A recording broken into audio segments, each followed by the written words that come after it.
Kiteto 2021. Kiteto 2021. Nitakwenda. Jina la Bwana Mungu wetu litukuzwe. Asante sana Mungu wetu kwa fursa aliyotupatia jioni hii ya leo. Tena kwa mara nyingine nitakwenda. Mikutano hii sasa inaelekea vileleni kabisa. Nitakwenda. Mungu wetu ametupatia nafasi hii jioni ya leo. Tunapata salamu kutoka kwa wapendwa wanaotazama Tanzania, hapa maeneo mbalimbali ya nchi yetu ya Tanzania, kwa karibu hapa katika mji wa Kiteto, naam, katika mkoa wa Manyara, kule Arusha, Tanga. Tunapata habari zenu. Tunapata kutoka Dar es Salaam, ninapokea kutoka Mbeya, kutoka kule Tukuyu kule. Ninapata taarifa zenu pia kutoka kule katika eneo ya Zanzibar, kule Pemba. Wako watu wa Mungu wanaotupata katika jioni ya leo kutoka Australia. Nimepokea salamu pia kutoka kule Australia. Wapendwa wanatupata vizuri, wanatufuatilia. Marekani wamekuwa wakifuatana nasi mpaka Uarabuni kule Kuwait. Mungu wetu ni mwema, anafanya kazi na injili inawafikia watu wengi sana. Afrika Mashariki kule Kongo, Goma, tunawapata vizuri sana. Nenda kule magharibi mwa Afrika, inashangaza kiasi gani bado kuna watu wanatufuatilia. Kule Ghana, nimepokea ujumbe wako kwamba unafuatilia. Mungu akubariki sana. Afrika ya Kusini, nenda kule Zambia kadhalika. Bwana ni mwema, yuko pamoja nasi. Na jioni ya leo hapa Kibaya tunapojiunga pamoja nanyi, karibuni sana katika somo linalosema utambulisho usiotumbuliwa. Huu ni utambulisho wa pekee. Hautumbuliwi kwa mashine, hautumbuliwi kwa maroketi, hautumbuliwi kwa sindano, hautumbuliwi kwa namna yeyote na mtu yeyote. Jioni hii ya leo ni habari njema kabisa.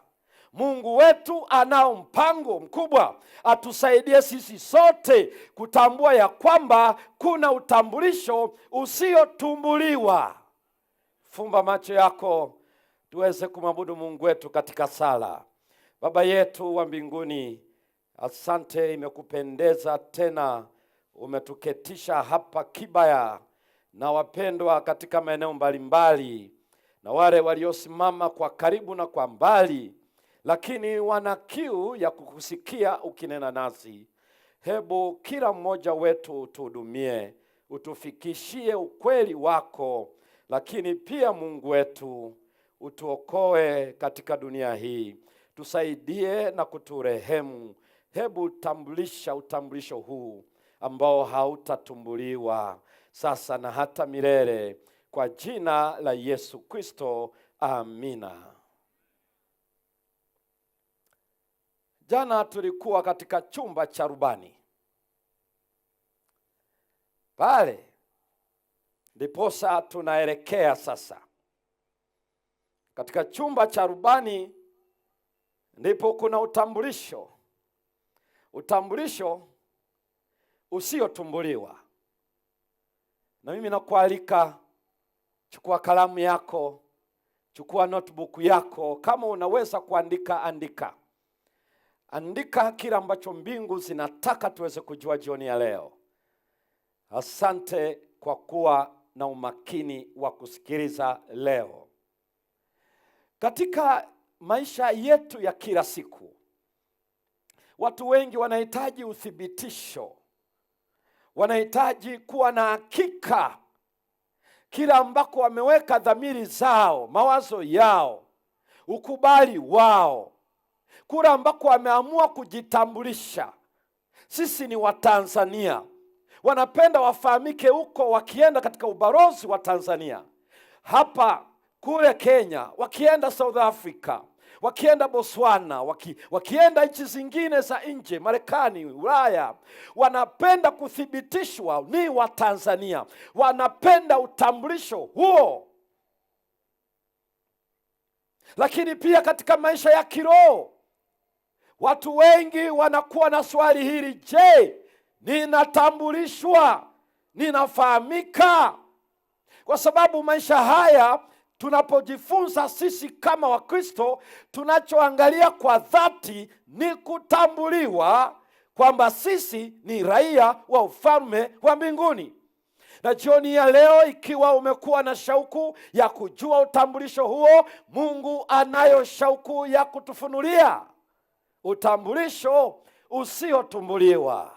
Hauna mashaka yoyote, ni wa kweli uliothibitika, unaotupatia ujasiri wa kumtegemea kwamba sisi kweli ni wageni, kweli ni wasafiri, kweli ni wapitaji, kweli na tunasubiri wenyeji wetu kule juu mbinguni. Utambulisho usiotumbuliwa. Tunapoungama dhambi zetu, kwa sababu Injili waraka wa kwanza Yohana sura ile ya kwanza na ule mstari wa 8 na wa 9 nasema, tukiziungama dhambi zetu, yeye ni mwaminifu wa kweli, atatusamehe na kutuondolea udhaifu wetu wote. Tukiziungama dhambi zetu. Lakini nakumbuka pia tulisoma kitabu kile cha Kutoka 34 mstari wa 5 mpaka wa 7, hususan mstari ule wa 7. Tulisoma ya kwamba Mungu alipokuwa anajitangaza kwa Musa, Bwana Bwana, Mungu mwenye fadhili, Mungu wa huruma, halafu akasema anayesamehe dhambi na makosa. Yaani Mungu wetu anajitangaza ni mwenye kusamehe. Hiyo ni Kutoka 34 mstari wa 7. Anasamehe. Haleluya. Sasa kuna kitu cha pekee sana. Mungu anaposamehe, ni kitu gani kinafanyika? Anaposamehe dhambi, anaposamehe makosa, uasi, uovu. Walawi sura ya 10 mstari wa 17. Fungua pamoja nami Walawi sura ya 10. Hapo tutaona kitendo cha kusamehe kina nini. Kitendo cha kusamehe. Kitabu kile cha Mambo ya Walawi sura ile ya 10 na mstari wa 17. Tunahitaji tuweze kuona jambo hilo. Walawi sura ya 10 mstari wa 17. Na hapa ninasoma, kwa nini hamkula hiyo sadaka ya dhambi katika mahali patakatifu? Kwa kuwa ni takatifu sana, naye amewapa ninyi ili kuchukua uovu wa mkutano na kuwafanyia upatanisho mbele za Bwana. Huyu ni Musa anazungumza na wale makuhani, watoto wa Eli, wa Haruni. Anawaambia, kwa nini hamkula ile sadaka ile? Kwa sababu namna ambavyo walikuwa wanafanya Waisraeli, wakishaungama dhambi yao, halafu anachinjwa, damu inachukuliwa, inaenda kwenye pembe pale kwenye madhabahu. Halafu alikuwa pia kuhani, Mungu amemwambia ale sehemu ya sadaka ile. Kitendo cha kula ile nyama ile, anapoichemsha, anapoitokosa, anapokula, maana yake ile dhambi kwa yule mnyama aliyeuawa, baada ya kuungama dhambi juu yake, baada ya kuegemea na kuweka uzito juu yake, na vile mnyama akabeba hatia ya yule mwanadamu, yule kuhani anapokula, maana yake dhambi imetoka kwa yule aliyeungama na kutubu, imeingia kwa yule mnyama, na mnyama sasa ndiye amekufa. Sasa ile nyama anapokula yule kuhani, maana yake amechukua dhambi hiyo, imeenda kwa kuhani. Katika sura hii, mafungu yanayoendelea, ilibidi Haruni atoe ufafanuzi kwa Musa. Alipotoa ufafanuzi kwa Musa, mafungu yanayoendelea hapo chini, ndipo Musa akafurahi, maana walitendea haki jambo hilo. Maana yake, yani kuhani alipokuwa anakula ile nyama, alikuwa anabeba dhambi za aliyeungama na kutubu. Kwa hiyo wakati Mwanaisraeli anasamehewa dhambi yake ilienda kwa kuhani. Kutoka sura ya 28 mstari wa 29 na mstari wa 30. Fungua hapo, twende pia kwa kuhani mkuu. Kutoka sura ya 28 mstari wa 28 na mstari wa 29 na 30. Neno la Mungu linasema, hapa ni habari kuhusu Haruni. Sikiliza. Basi Haruni atayachukua majina ya wana wa Israeli katika kile kifuko cha kifuani cha hukumu juu ya moyo wake, hapo atakapoingia ndani ya mahali patakatifu, kuwa ukumbusho mbele ya Bwana daima. 30. Nawe utie hizo Urimu na Thumimu katika kile kifuko cha kifuani cha hukumu, nazo zitakuwa juu ya moyo wa Haruni. Zitakuwa juu ya moyo wa Haruni hapo atakapoingia ndani mbele za Bwana. Na Haruni atafanyaje? Atachukua hukumu ya hao wana wa Israeli juu ya moyo wake mbele za Bwana daima. Yaani ikifika ile tarehe 10 mwezi wa 7 kila mwaka kwa kalenda ya Kiebrania, wakati anapochukua yule mnyama, amechukua mbuzi, amechukua ng'ombe, mbuzi ni 2, na kondoo wa sadaka kuteketezwa. Amemtoa ng'ombe kwa ajili yake na familia yake, ametoa mbuzi kwa niaba ya taifa zima moja. Ile damu sasa anapokuja mbele za amevaa kifuko cha kifuani cha hukumu, ameweka na naivera iliyokuwa na Urimu na Thumimu, anaweka kwenye kifua chake, kwenye moyo wake. Na kitendo hicho ni kwamba kile kifuko cha kifuani cha hukumu kilikuwa na aina mbalimbali za madini 12 kulingana na idadi ya kabila za 12 za wana Israeli, kuanzia Reubeni mpaka Benjamini. Na kwa sababu hiyo anaweka hapa kifuani, maana ni hukumu ya kabila hizo zote 12. Na usisahau mshahara wa dhambi ni nini? Ni mauti. Kwa hiyo Waisraeli wote kwa mwaka mzima, hukumu ambayo walistahili kuuawa, walipoungama wakasamehewa. Dhambi ilikuja mpaka kile katika patakatifu, na kuhani mkuu anapofanya ile huduma inahama, inakuja kwake, iko kwenye moyo wake, atachukua maovu. Sikiliza jioni ya leo, yaani unaposema Mungu anatusamehe, Mungu anatusamehe, ngoja nikwambie kitu cha pekee. Maana yake ni kwamba ndiye amechukua maovu yako, yaani yeye sasa ndiye amechukua adhabu yako na adhabu yangu, ndiye anayebeba uhusika wako na wangu. Hiki ndicho ambacho kinaeleza. Ndio maana tulisoma juu zile ya kwamba yeye mwenyewe alichukua dhambi zetu akaenda nazo juu ya mti, akafa kwa ulimwengu mzima, akaonja kifo kwa kila mwanadamu. Tulisoma Zaburi, tulisoma kitabu kile cha Waebrania sura ile ya 2, tukasoma mstari wa 9, tukasoma mstari wa 14. Alionja mauti kwa kila mtu. Tukasoma pia Wakorintho ya 2 sura ya 5 na mstari ule wa 14, kwamba mmoja alikufa, basi walikufa wote. Kwa kifo cha huyu mmoja, kwa sababu alichukua dhambi za ulimwengu, kanabeba kila husika na adhabu ya kila mmoja. Pale unaposema Mungu nisamehe, kwa hakika unachoomba ni hivi: chukua husika wangu, chukua adhabu yangu, chukua kinipaswa nife mimi, sasa beba wewe. Ndio maana Isaya 3 anaeleza, kwa kupigwa kwake sisi tulipona, kwa kuchubuliwa kwake sisi tulipona. Maana yake, yaani ile adhabu iliyopaswa kuwa juu yangu aliibeba yeye, na hiyo ndiyo maana ya kusamehewa.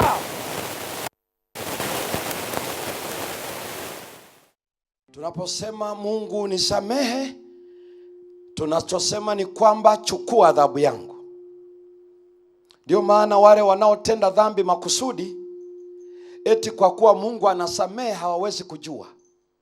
Kwa sababu Mungu anaposema nitawasamehe, maana yake mimi ndiye nitabeba adhabu hiyo. Sasa nenda Walawi sura ya 16, uone mstari wa 23 unavyoeleza huyu kuhani mkuu, ile siku kuu ya upatanisho. Baada ya kufanya ule upatanisho, yuko mbele ya kiti cha rehema mbele ya Mungu aliyeketi juu ya makerubi pale kwenye upande huu na upande kuna makerubi ameketi juu ya kiti cha rehema, juu ya sanduku la agano amenyunyuzia ile damu mbele na upande wa mashariki mara 7 na juu yake, na kwa kitendo hicho anahusika wa dhambi za dunia nzima, yani ya Israeli, taifa lote la Israeli. Na kwa kuwa sasa Yesu alikuwa anawakilishwa na kuhani huyu, Yesu alifundisha anachotenda kupitia zile huduma alizofanya kuhani, na kwa sababu hiyo amevaa husika wa aliyepaswa kuadhibiwa. Haruni atauchukua uovu wa taifa la Israeli. Na sasa twende Walawi sura ile ya 16, fungua nami fungu la 23. Hapa Mungu wetu ana neno, na ana neno kwa ajili yako na ana neno kwa ajili yangu. Hapa tunachotafuta hivi, mimi utambulisho wangu na wakwako ukoje? Hauwezi kutumbuliwa kwa sababu gani? Walawi sura ile ya 16 na ule mstari wa 23. Sikiliza neno la Mungu linavyosema. Na Haruni ataingia katika hema ya kutania, naye atavua mavazi yake, atavua mavazi yake ya kitani aliyoyavaa alipoingia katika patakatifu, atayaacha humo. Sikiliza anachokieleza hapa. Sasa kabla, wakati huu huduma haijakamilika, hebu angalia vile anavyoeleza katika utumishi huu anapokamilisha, kabla hajavaa mavazi hayo, kwa sababu alikuwa anavaa mavazi hayo ndipo anaingia kwenye ile huduma. Sasa akishafanya huduma hizo zote, mstari wa 21, mstari wa 20 na 21 anasema, naye akiisha kufanya upatanisho kwa ajili ya mahali patakatifu na hema ya kutania na madhabahu, atamleta yule mbuzi aliye hai. Usisahau ya kwamba kulikuwa na mbuzi wawili. Mmoja aliitwa mbuzi sadaka kwa ajili ya Bwana, kwa ajili ya maovu ya wana wa Israeli, na mwingine aliitwa mbuzi wa Azazeli. Yule mbuzi aliyechukua kura ya kuangukia kwa niaba ya taifa ndiye aliyechinjwa, na yeye akavaa husika wa kubeba dhambi ya taifa la Israeli. Ndio damu yake aliyochukua kuhani mkuu, akifanya utakaso, upatanisho na msamaha wa milele kwa watu hawa. Sasa yule mbuzi aliyebeba husika wa Azazeli, yeye aliachwa hai, akasubiri hapo mara pa kutania. Sasa baada ya huduma ile yote, sasa Mungu amekubali kwamba amewasamehe. Sasa Haruni akiwa ana hatia, maana dhambi zote za Israeli ziko mikononi mwake. Yeye ni kuhani mkuu, sasa ndiye anayestahili kwa sababu ana dhambi zote. Kwa lugha nyingine, anahitaji adhabu. Na kwa sababu hiyo, angalia mstari wa 21. Na Haruni ataweka mikono yake miwili juu ya kichwa cha yule mbuzi aliye hai, na kuungama juu yake uovu wote wa wana wa Israeli na makosa yao na dhambi zao zote, naye ataziweka juu ya kichwa chake yule mbuzi, kisha atampeleka aende jangwani kwa mkono wa mtu aliye tayari. Sasa ametoka mbele za Bwana, na yeye sasa ndiye aliyebeba dhambi za taifa zima.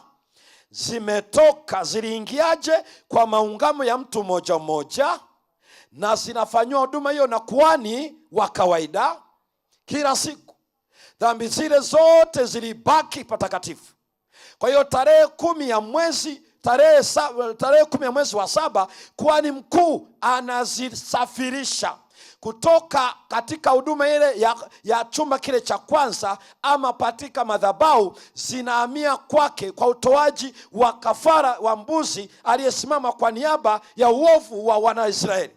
Sasa anapokwenda mbele za Bwana, dhambi zile zinagusa sanduku la agano, zinagusa kiti cha rehema. Zikifika pale zinapata ukubali. Mungu alikuwa anajibu kwa kutumia njia mbili. Alitumia kupitia makerubi waliokuwa juu ya lile sanduku la agano, wa kulia aking'aa, maana yake nimewasamehe. Kama kutumia hivyo, alitumia Urimu na Thumimu. Kwa sababu hiyo, kuhani wakati alifanya ile huduma akiomba msamaha kwa niaba ya taifa, Mungu alikuwa anamjibu kwa njia hiyo.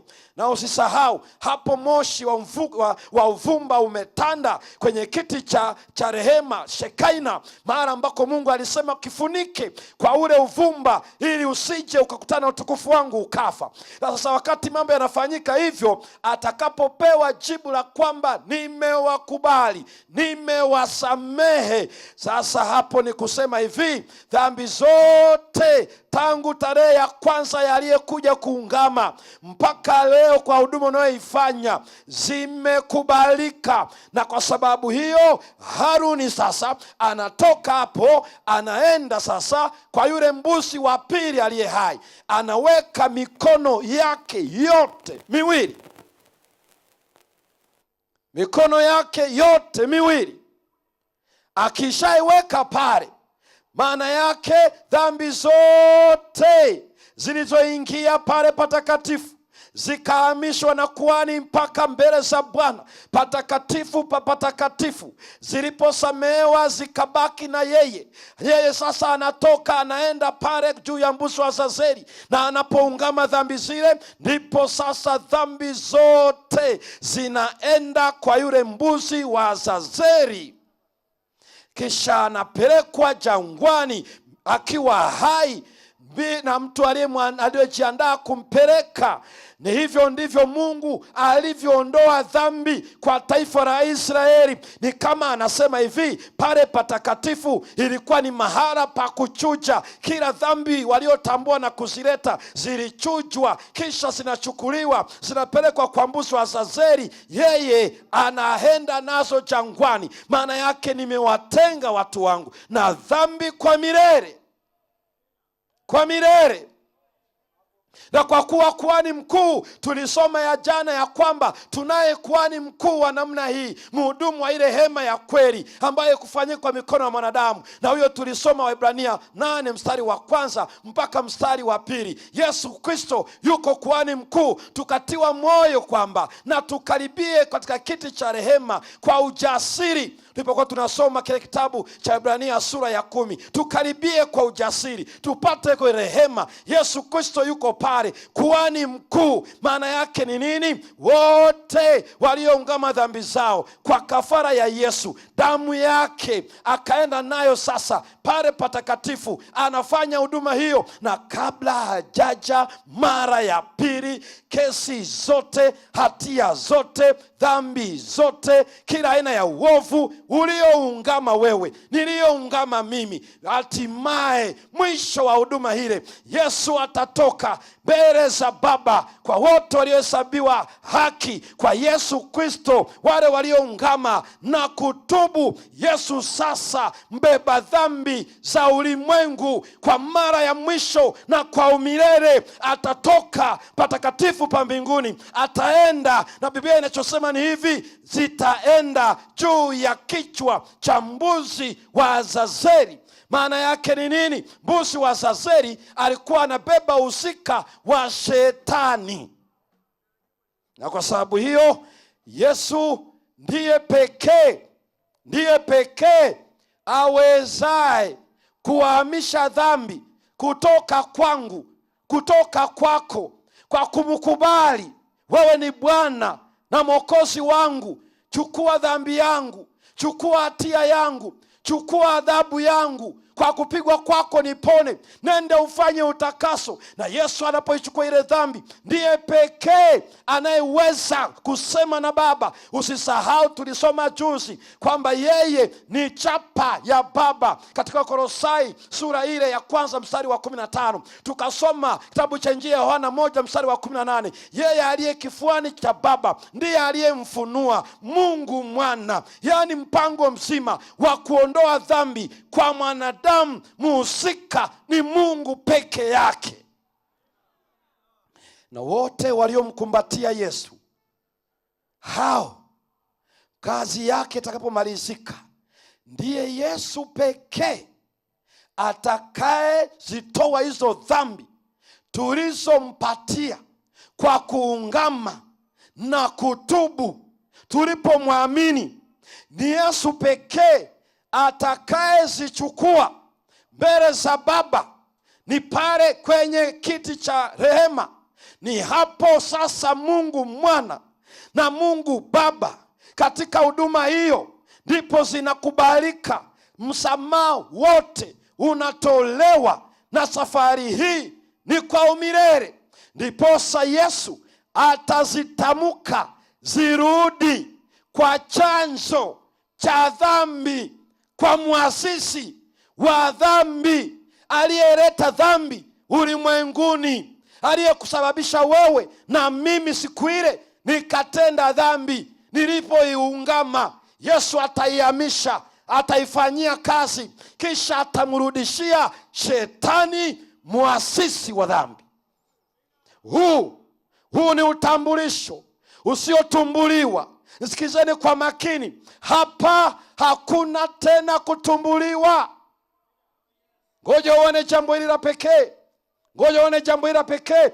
Shetani anajua vizuri sana huduma hiyo. Ndio maana anatujengea mashaka. Haiwezekani eti kwa kifo cha Yesu tutoke dhambini. Watu wanapotegemea matendo yao ya haki eti atoe dhambini. Tulisoma Isaya 64 mstari ule wa 6. Matendo yote ya haki ni vazi lenye uchafu mbele za Bwana, ila kama kuna haki, ni haki ya Mungu katika Yesu Kristo.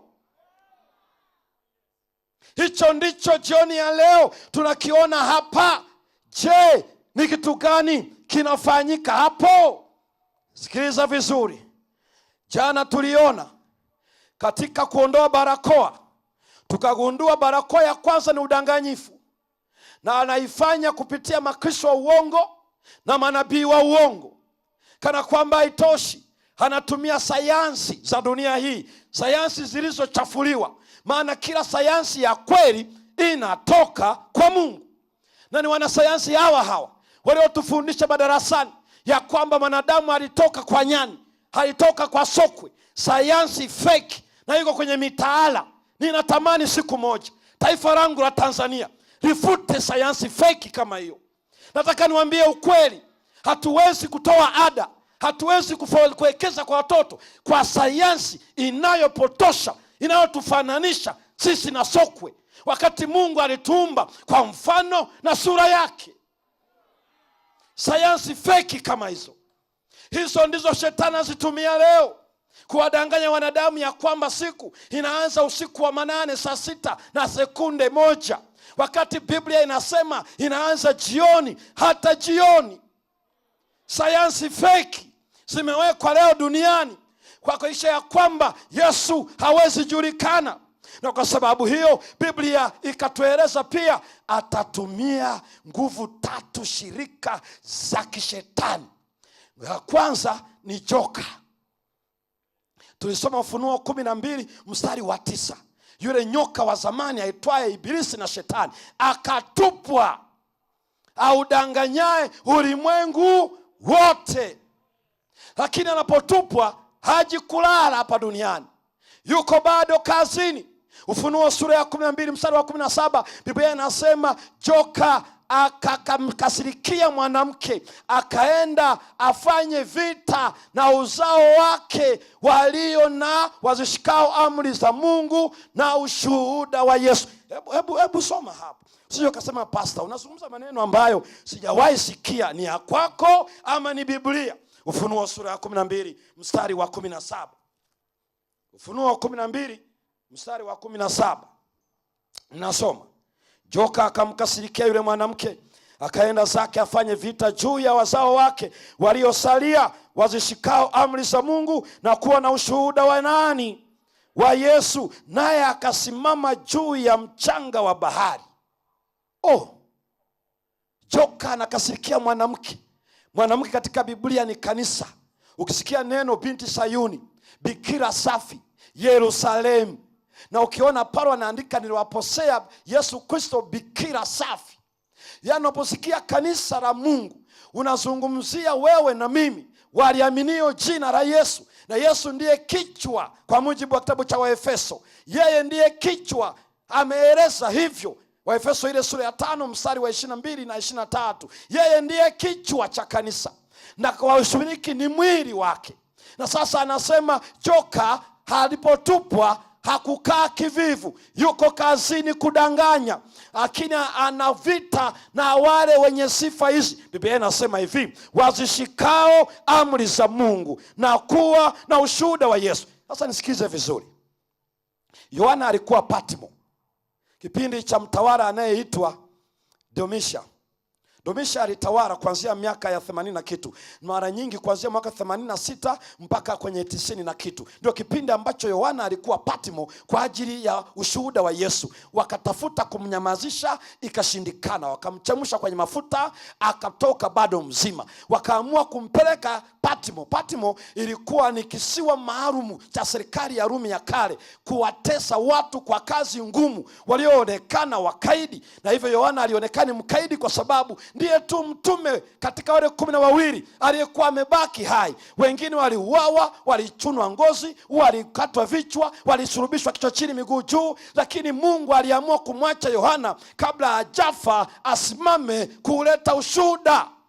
Na sasa sikiliza wapendwa, anatuambia hivi, ndani ya miaka hiyo Yesu anapoleta ujumbe huu, anasema shetani ana vita kwa watu wawili tu. Moja, wazishikao amri za Mungu.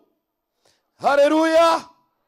Amri za Mungu zimewekwa vizuri sana kwenye Kutoka sura 20. Na alihubiri yeye mwenyewe, akaandika yeye mwenyewe, akatoa maelekezo ziwekwe kwenye sanduku, na lile sanduku liwekwe chumba cha pili cha patakatifu katika chumba cha rubani. Hapo ndipo maombi yetu, tunapoomba msamaha kupitia Yesu Kristo, damu yake lazima iguse kwenye sanduku hilo, kwa sababu amri za Mungu ni tabia yake. Lazima wakutana tabia, na zinawataka walioanguka dhambini wafe. Na kwa kuwa Yesu amekufa na wao wamemwamini, na kwa sababu hiyo sasa yuko hapo wapewe msamaha. Shetani ana vita na watu washikao amri za nani? Za Mungu. Ndio maana Yohana huyu aliandika waraka wa kwanza, Yohana sura ile ya 2 mstari wa 3 na 4, akasema hivi, hapa twajua ya kwamba tunamjua yeye ikiwa tunazishika amri zake. Halafu akaandika, mtu yeyote asemaye ninamjua wala azishiki amri zake ni muongo, wala kweli haimo ndani yake. Sijioni jioni ya leo, sikilizeni, mtu yeyote kwa cheo chochote, awe ni mwanasiasa, kiongozi wa serikali, kiongozi wa dini, awe ni mzazi, awe ni mlezi, anayekwambia ya kwamba hakuna haja ya sheria, oh haleluya, ni neema ya Mungu, muulize hivi, unazini? Je, Wakristo wazini? Watakwambia hapana. Kwa nini? Na neema ipo. Atasema hiyo ni amri ya Mungu. Kumbe kuzini ni amri ya Mungu. Na kuua je? Hiyo ni amri ya Mungu. Sina neema ipo. Kwa nini tusiue? Maana hiyo ni amri ya Mungu. Amekutapeli. Tuliona hao ni vishoka. Na vishoka wametajwa na Yesu mwenyewe katika ile Mathayo sura ya 24 na ule mstari wa 5, makristo wa uongo. Akarudia mstari wa 11, watatokea makristo wa uongo na manabii wa uongo. Hauhitaji kuniuliza anaitwa nani. Nenda waangalia wakristo wowote, walimu wote wanaofundisha Biblia, wanaowaambia watu hakuna haja ya sheria ya Mungu. Hauhitaji kuuliza tuwaiteje. Vishoka. Vishoka. Kwa sababu Yohana baada ya Yesu kufuka amepaa. Wako wanaosema Yesu alipokufa amri zilitoweka. Subiri kidogo. Yesu alikufa mwaka wa 31 AD. Hapa Yohana yuko kisiwa cha Patmo na ujumbe kutoka mbinguni. Ufunuo sura ya 12 mstari wa 17, joka anawakasirikia na kufanya vita na washikao amri za Mungu. Amri za Mungu. Jambo la pili, wana ushuhuda wa Yesu. Maana yake wanatembea na kweli yote. Ndio maana Yesu anasema Injili ya Yohana 17 mstari wa 17, watakase kwa ile kweli, neno lako ndio nini? Ndio kweli. Kisha akasema Injili ya Yohana sura ya 8 mstari wa 31 na 32, ninyi mtakuwa wanafunzi wangu kweli kweli, nanyi mtaifahamu kweli, nayo kweli itawaweka nini? huru. Neno ndiyo kweli. Joka hatishiwi na mtu akiimba shetani mbaya, shetani ni muongo, shetani muuaji. Lakini huyu anayeimba hana neno lake, hana amri zake, eti anaishia tu kuimba, anaishia tu kuhubiri. Sikiliza, Ibilisi ni muongo, mdanganyifu mkubwa. Na tena anatumia uongo gani mwingine? Anasema hivi, ukiwa na roho wa Mungu hauhitaji sheria. Umewahi kusikia hivyo? Hebu nyosha mkono kama umewahi kusikia hivyo. Nyosha mkono. Eti anasema hivi, ukiwa na roho wa Mungu hakuna haja ya sheria tena. Wewe kishoka. Wewe kishoka. Kwa sababu Biblia inasemaje? Fungua usikie Yesu anavyosema. Injili ya Yohana sura ya 16 mstari wa 13. Unajua ndugu zangu, ondoa barakoa. Ondoa barakoa. Na Mungu wetu anataka tuondoe barakoa. Yohana sura ya 16 injili hiyo mstari wa 13. Neno la Mungu linasema, lakini yeye atakapokuja, huyo Roho wa nini? Wa kweli, atawaongoza awatie kwenye kweli. Ngapi? Yote. Kwa maana hata nena kwa shauri lake mwenyewe, lakini yote atakayoyasikia atayanena, na mambo yajayo atayapasha habari zake. Yaani Roho huyu kazi yake ni kutuongoza kuishika kweli yote. Na kweli yote ni nini? Uwatakase kwa ile kweli. Neno lako ndio kweli. Kwa hiyo kwa lugha nyingine, hiyo ni Yohana 17 mstari wa 17. Kwa lugha nyingine ni kwamba Roho wa Mungu kazi yake kubwa kwa mtu aliye na Roho wa Mungu, atamuongoza kwenye neno. Kwenye neno. Yohana akaandika waraka wa kwanza wa Yohana sura ile ya 4 mstari wa kwanza, akasema zijaribuni hizo roho. Fungua. Anaweza kusema Pastor Semba, hebu soma hilo fungu. Unajua na Biblia yako ulipo hapa. Kwa sababu Mungu anawajua watoto wake, na anajua shauku yao wanapotaka kujifunza mapenzi yake. Injili ya Yohana sura ya 4 na ule mstari wa kwanza, waraka wa kwanza wa Yohana sura ya 4 mstari wa kwanza. Sikiliza. Wapenzi, msiamini kila nini? Msiamini kila nini? Kila roho, bali zijaribuni hizo roho kwamba zimetokana na nani? Na Mungu, kwa sababu manabii wa uongo wengi wametokea wapi? Duniani. Na unazijaribuje? Usiende maabara ya madaktari tulionao. Kule utajua aina ya roho unayokuta kule kanisani, kule msikitini, kule kwenye nyumba yoyote ya ibada, kule nyumbani. Nenda kwenye neno. Zijaribuni hizo nini? Maana kuna manabii wengi wa uongo wametokea. Na unajua Yesu alisemaje alipomwambia yule mwanamke Msamaria? Katika Injili ya Yohana sura ya 4, ule mstari wa 22 mpaka mstari wa 24, alisema, mama sikiliza, Mungu anawataka watu waabuduo halisi, wamaabudu Mungu katika roho na kweli, maana Baba watafuta watu kama hao. Kisha akamwambia hivi, Mungu ni roho, na wao wamwabuduo wapaswa wamwabudu katika roho na kweli. Sasa ibada nyingi za watu ambao ni vishoka, ibada za vishoka, wao wanasema ni roho wa Mungu pekee. Ukishakuwa na roho wa Mungu hakuna haja ya neno. Wanajua sana mambo ya mbingu kuliko Yesu, anayesema Mungu ni roho na anawatafuta waabuduo halisi, nao watamwabudu Baba katika roho na kweli. Hao ndio maadui wa shetani. Na sasa ikiwa ndivyo, sikiliza vizuri. Hapa kuna kitu cha pekee.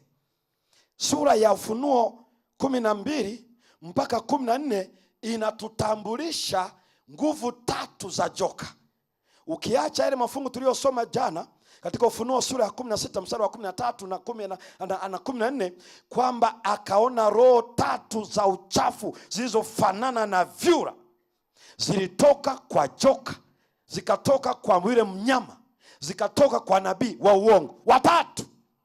Sasa hizi roho tatu hizi, kwa joka, kwa mnyama na nabii wa uongo, zinatokea wapi? Zimetajwa kwenye Ufunuo 12 ambapo ni joka ndio injinia, kazi yake ni kudanganya. Na Ufunuo sura ya 13, hapa unamwona mnyama anatoka baharini, na huyu mnyama anayetoka baharini ndiye anayewakosesha watu, na watu wote watamsujudu. Biblia inasema mstari ule wa 8, Ufunuo 13, kila ambaye jina lake halikuandikwa kitabu cha uzima cha mwana kondoo. Na sasa angalia kuanzia mstari wa 11 mpaka mstari wa 18, pale ndipo unapata nabii wa uongo, mnyama mwenye pembe mbili, mfano wa mwana kondoo, lakini akanena kama joka. Huyu atumia uwezo wote wa mnyama wa kwanza. Wa mnyama wa kwanza ni yupi? Aliyetoka majini. Kuanzia Ufunuo wa kwanza sura ya 13 mstari wa kwanza hadi wa 3, joka akampa kiti chake cha enzi. Kwa hiyo joka ndiye anayetoa pawa, anampatia pawa mnyama wa kwanza. Mnyama wa kwanza anampatia pawa mnyama wa pili, ambayo ndio Ufunuo sura ya 13 mstari wa 11 mpaka 18. Sasa cha ajabu, sikiliza kinachosemwa hapa. Kinasemwa hivi: atahakikisha watu wasiuze wasinunue, isipokuwa wanachapa ya yule mnyama au hesabu ya jina lake. Hesabu ya jina lake wapi? Ukisoma Ufunuo sura ya 14 na ule mstari wa 9, malaika watatu wanatoa onyo: mtu awaye yote atakaye pokea chapa ama hesabu ya yule mnyama kwenye paji la uso kama kwenye mkono wa kuume, atakunywa ghadhabu ya Mungu isiyotengenezwa pasipo kuchanganywa na maji, naye atateswa kwa kiberiti mbele za malaika na mbele za mwana kondoo. Huyu joka anaweka kwenye paji la uso, huyu joka anaweka kwenye mkono wa kuume. Paji la uso ni nini? Ni ubongo unaohusika na maamuzi. Wanasayansi wanaita ni frontal lobe, wanasema ni cerebrum. Huo ubongo unaohusika na maamuzi, nioge nisioge, nile nisile, nifanye hiki nisifanyeje, pige mtu ni muache. Huo ubongo huo ndio unaohusika kwenye maamuzi ya masuala ya kiroho. Nimkubali Yesu ama hapana, nimsikie huyu ama yule. Hapo kwenye paji ndipo alama ya mnyama inawekwa, na inamaanisha maamuzi ya hiari anayoyafanya mtu ya kukataa ukweli. Hapo umefanya hicho, mkono wa kuume atashinikiza, na anatumia mateso kushinikiza. Bado hatujafika hatua hiyo, tutakuja kuiona hapo baadaye, sio leo. Wakati haya yanafanyika, kadhalika kwa mujibu wa Ufunuo sura ya 7 na ule mstari wa 1 na wa 2 na wa 3, malaika aliyetoka mawio ya jua mwenye muhuri ya Mungu iliyo hai akawapigia kelele malaika wengine waliokuwa na kazi ya kuzuia pepo na dhoruba, waangalia, shikeni, maana watumishi wa Mungu lazima wekewe muhuri katika paji la nyuso zao. Ndipo Ufunuo wa Yohana sura ya 14 mstari wa 1 na wa 2, akaona watu 144,000 waliowekewa muhuri wa Mungu. Cha ajabu, anasema huo muhuri wa Mungu ni jina la Mungu wao. Kwa hivyo alama ya mnyama ni jina la mnyama, muhuri wa Mungu ni jina la Mungu.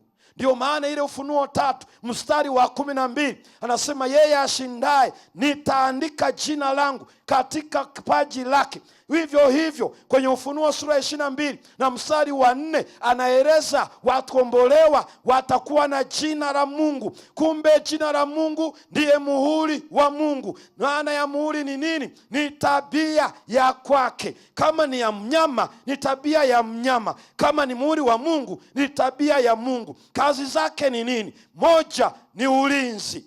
Mnyama akiweka alama unapata ulinzi. Ulinzi dhidi ya nini? Dhidi ya mateso yatakayoletwa na mnyama.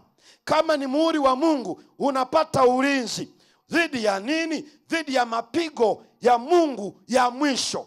Jambo la pili, maana ya muhuri ni tabia, kwa sababu muhuri unawakilisha tabia yake. Ukipata muhuri una tabia ya Mungu, ukipata alama una tabia ya mnyama.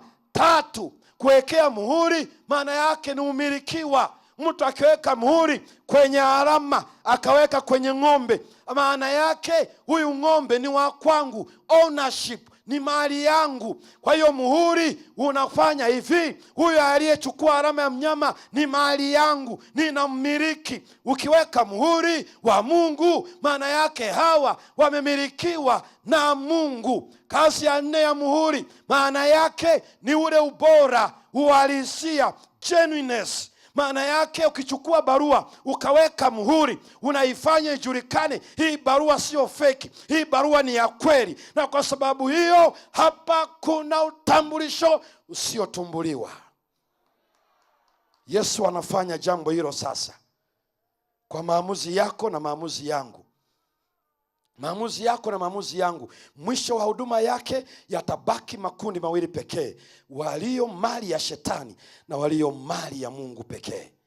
Ndiposa Yesu akasema, Injili ya Yohana sura ya 16 mstari wa 16, kondoo wengine ni nao ambao hako ndani ya zizi hili, hao nao nitawapeleka, ni watume waje kwangu, kisha takuwepo kundi moja na mchungaji mmoja. Wako watu wa Mungu waaminifu sana, ambao ni waaminifu kwa ukweli walio nao. Yesu ana ajenda ya kuzungumza nao, atupatie utambulisho usiotumbuliwa. Ataweka muhuri, na sio kitu kingine, ni Sabato. Naomba nisikize vizuri. Katika Sabato alisema Ezekiel 20:12, tena naliwapa Sabato zangu kuwa ishara kati ya mimi na wao, wapate kujua kwamba mimi ndimi Bwana Mungu wao ni watakasaye. Akarudia Ezekiel sura ya 20 mstari wa 20, zitakaseni Sabato zangu, mimi ndimi Bwana Mungu wao. Yesu akasema katika Marko sura ya 2 mstari wa 27 mpaka mstari wa 30, akasema Sabato ilifanyika kwa ajili ya watu wa Mungu. Watu, kwa ajili ya watu, sio ya Wayahudi, watu. Na kama watu wa Katesh, kama watu wa Kibaya, kama watu wa Kiteto, kama watu wa Tanzania, Ulaya, China, hao ni watu sio mbuzi, hao ni watu sio ng'ombe, hao ni watu sio nini. Hao Sabato ilifanyika kwa ajili yao, na hiyo inabeba usika wa muhuri. Ndio maana Ufunuo sura ya 14 mstari wa 6 na wa 7, nikaona malaika akiruka katikati ya mbingu, mwenye injili ya milele ahubirie wakao juu ya nchi, na kila taifa na lugha na jamaa na kabila za watu. Kasema kwa sauti kuu, mcheni yeye na kumtukuza, mcheni Mungu na kutukuza, kwa maana saa ya hukumu yake imekuja. Msujudieni yeye aliyezifanya mbingu na nchi na bahari na chemchemi za maji. Huyo ndicho alichohubiri Mungu siku ile Horebu, katika ile amri ya 4 kuanzia mstari wa 8 hadi wa 11 ya Kutoka. Akasema ikumbuke siku ya Sabato itakase. Pale mwisho akasema, kwa maana kwa siku 6 Bwana Mungu aliumba mbingu na nchi na bahari na chemichemi za maji. Sikilizeni ndugu zangu, kinyang'anyiro cha mwisho cha utambulisho usiotumbuliwa, Sabato itasimama kwa kila mwanadamu. Itasimama kwa kila mwanadamu. Leo hatuwezi kuelewa kwa macho, kwa kuwa Mungu amesema kinyang'anyiro cha mwisho itakuwa ni Sabato. Wale vishoka ambao shetani watumia, anasema Sabato yuko Wayahudi. Yesu wakati anaweka mbingu na nchi, anaweka wanadamu, hapa kuwepo na Wayahudi, hapa kuwepo na Tanzania, alikuwa ni Adamu na Hawa. Yesu alipokuja, alipozaliwa, akawaambia Sabato ilifanyika kwa ajili ya mwanadamu. Na hiyo ni Marko 2 mstari wa 27 na 28. Leo vishoka, wale mabarakoa ya shetani, wanatuhubiria ya kwamba Sabato ni ya Wayahudi. Na ni kwa sababu hiyo hiyo wanatuambia ya kwamba Wayahudi ndio walimuua Yesu. Vishoka. Vishoka. Hawajui Yesu aliposema ninakwenda Yerusalemu, mwana Adamu atashikwa, atauawa. Biblia inasema kwa kupigwa kwake tumepona sisi, alichukua dhambi ya ulimwengu. Yohana 1:29, tazama mwana kondoo wa Mungu. Mwanadamu gani Myahudi aweza kumuua mwokozi wa mbingu na nchi? Yesu alikuja ili afe msalabani. Mwana kondoo wa sadaka kuteketezwa pekee ndiye anaweza kutoa uhai akautoa tena, na ni yeye pekee hawezi kuuawa na Wayahudi. Aliuawa kwa dhambi yako na dhambi yangu. Kitendo cha kusema ni ya Wayahudi, maana yake ni kwamba wewe sio mdhambi, hauko ndani yake, lakini alionja mauti kwa kila mwanadamu, kwa kila Mtanzania, kwa kila Mwanakiteto, kwa kila Mwanakibaya, kwa kila Mrusi, kwa kila mwanadamu yeyote. Vishoka, barakoa ya shetani inasema hamna haja. Jumapili ni siku ya Bwana. Yesu alifufuka. Roho Mtakatifu alikuja. Vishoka. Vishoka. Vishoka. Vishoka. Yesu hakuna mahali alisema Jumapili ni siku ya Bwana. Hakuna. Mimi nimechagua kusikiliza Biblia. Na kupendekezea jioni ya leo, msikilize Mungu na sio shetani adanganyaye ulimwengu. Mwisho wa mapambano haya, Sabato itagawa ulimwengu makundi mawili. Makundi mawili. Hofu zitajaa na watu watasimama katika upande wa Yesu na upande wa yule adui. Ndiposa neno la mwisho linasema, Ufunuo 12 mstari wa 17, nao wakamshinda kwa damu ya mwana kondoo na kwa neno la ushuhuda wao. Hawakupenda maisha yao hata kufa. Hao majina yao yameandikwa kwenye kitabu cha uzima cha mwana kondoo. Hiyo ni Ufunuo 13 mstari wa 8. Yaani uzima wako wewe, jina lako wewe haliandikwi kwenye kanisa la dhehebu la Waadventista. Nataka niwaambie ukweli, mimi ninapenda dhehebu hili si kwa sababu kila Mwadventista ataokolewa. Nisikilize vizuri. Kwa sababu ndani ya Waadventista wa Sabato wako ambao wanafanya uhuni. Ndipo hata walioko madhehebu yoyote, dini ya Kiislamu, dini ya Kibudha, katika madhehebu ya dini ya Kikristo, bila kujali wa Pentekoste, bila kujali na Waanglikana, ni wa Roman Katholiki, Mungu ana watu wake waaminifu huko. Ni kwa sababu hawajajua ukweli. Kuna barakoa walizopewa, kondoo wengine ni nao nitawaita, nao watatoka. Joka na vita, washika amri za Mungu na ushuhuda wa Yesu, watajua Jumapili sio siku ya Bwana.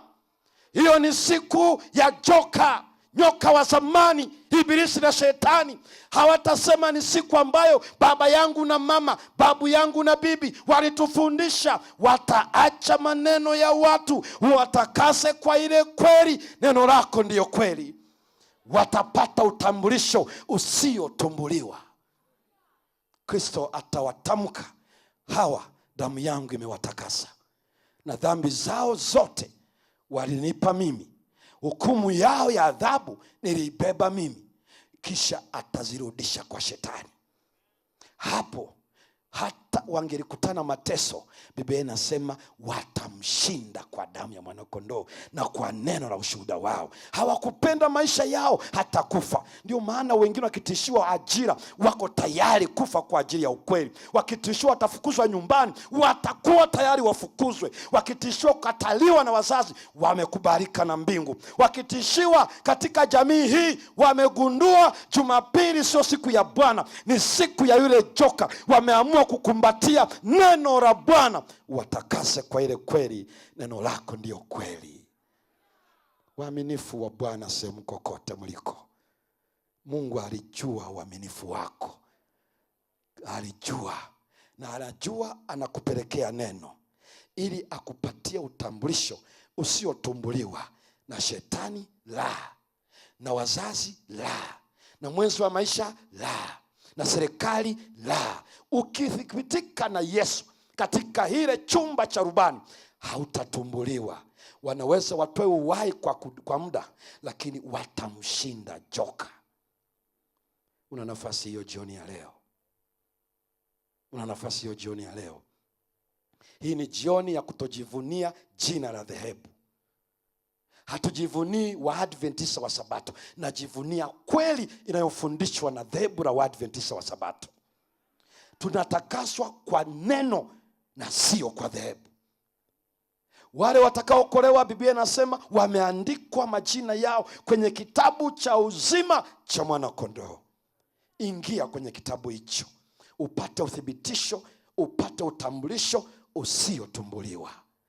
Hapo tutakutana tunapotua katika usafiri wetu ndani ya mbingu mpya na nchi mpya.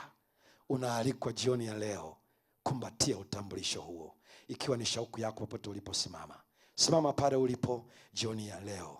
Na haitoshi tu kusimama, kama mko hapa tembeni hapa mbele, uko kule kwenye runinga kadhalika, fanya hivyo hivyo. Kumbatia utambulisho usiotumbuliwa. Kumbatia. Fumba macho tuweze kuomba. Asante sana Mungu wetu. Tunakushukuru sana Mungu wetu. kutuonyesha utambulisho usiotumbuliwa katika chumba cha rubani.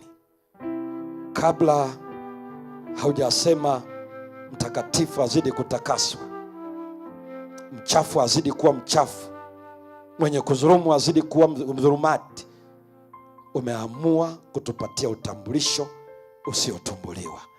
Tumesogea mbele zako leo hapa katika uwanja wa Kibaya hapa Kiteto. Tumesogea mbele zako, tumesogea mbele zako, mbele ya runinga pale nyumbani.